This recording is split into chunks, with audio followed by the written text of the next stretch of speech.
What's up, everybody? My name is Brad, and today I've got another book review for you guys, and I'm going to be talking about The MAGPIE COFFIN by Wile E. Young.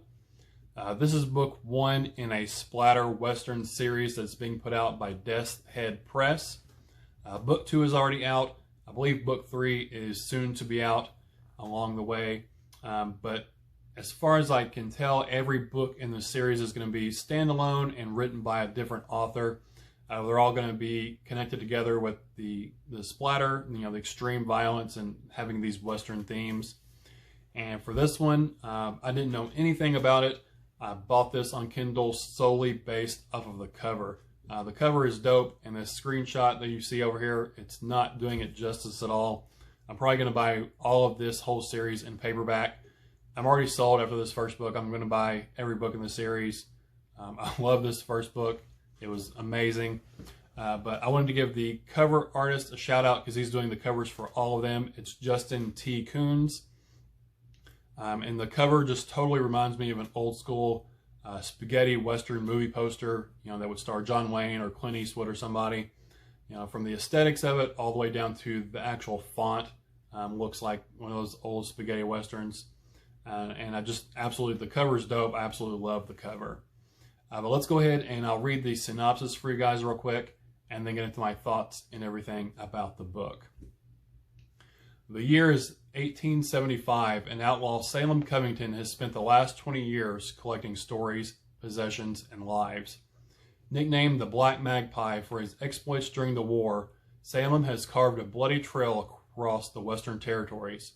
Informed that his mentor, Comanche shaman Dead Bear, has been murdered, Salem vows vengeance on the perpetrators, enlisting the help of an army scout and preserving the body of his mentor in a specially made coffin. He sets out in pursuit. But the choices of Salem's past that earned him the moniker Black Magpie are riding hard behind him, and the only weapon that can kill him might not be as far away as he thinks. The Magpie Coffin is an unrelenting tale of revenge with precise brutality and extreme violence.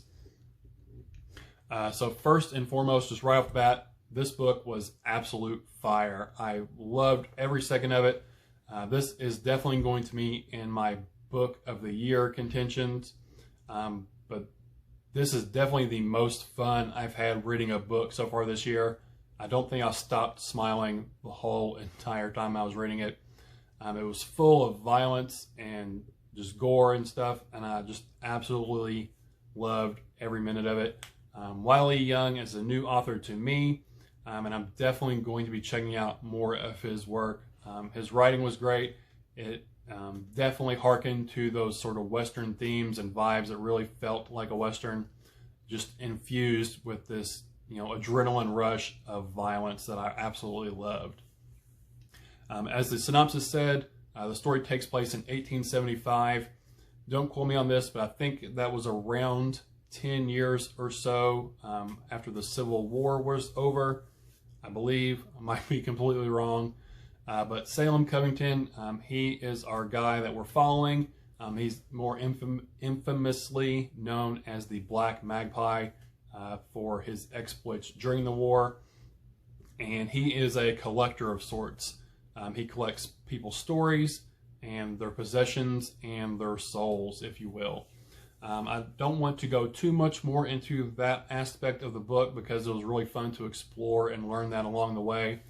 But I'll just say that he is sort of a practitioner in the occult and sort of these mystical arts, really in line with Native Americans and their sort of beliefs and customs and rituals, all involving his deceased mentor, the shaman known as Dead Bear.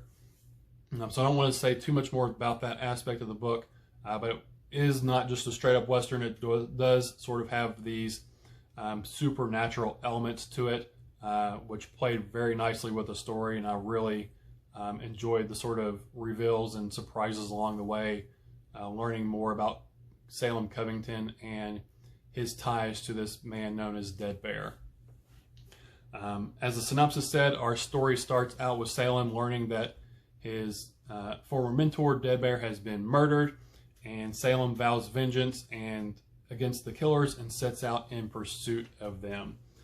He's hell-bent on revenge, and we as the readers, we're along for the ride, bouncing around in the stagecoach, kicking up dust along the path of the Western territories of the United States as Salem paints the ground red with blood.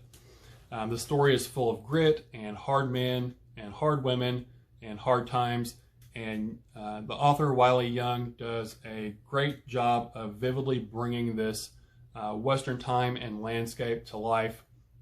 It's bleak and beautiful and dangerous, and he just paints the landscapes of the American West very well. He really evokes the American West, and you really feel like you're there along with our characters through this journey as they're trekking across the plains and up into the other territories throughout this story. The world felt really lived in. It felt gritty and dirty, like I said. We go from the dry, dusty plains that are swarming with flies as the carcasses of hundreds and hundreds of slaughtered buffaloes rot beneath the sweltering sun, all the way up to the famous or infamous town of Deadwood. We get to go there, which was really cool. Deadwood was a great TV show, and that's sort of one of your classic Western towns, Deadwood, so it was really cool to see that come into the story as well. But some of our antagonists in here, we get quite a few because it was a group of people that murdered Dead Bear, so he's following a group of people, not just one person. But these people that he's following and has vowed to, murder in vengeance of his former mentor, they're just some of the most vile and depraved human beings I've seen on a page in a long time. Basically the scum at the bottom of the barrel of humanity, and that really played well with really caring for, not necessarily caring for, but being very involved in Salem's story and really wanting to see him enact his vengeance upon these people. And he doesn't just come up to them and just shoot them and blow them away.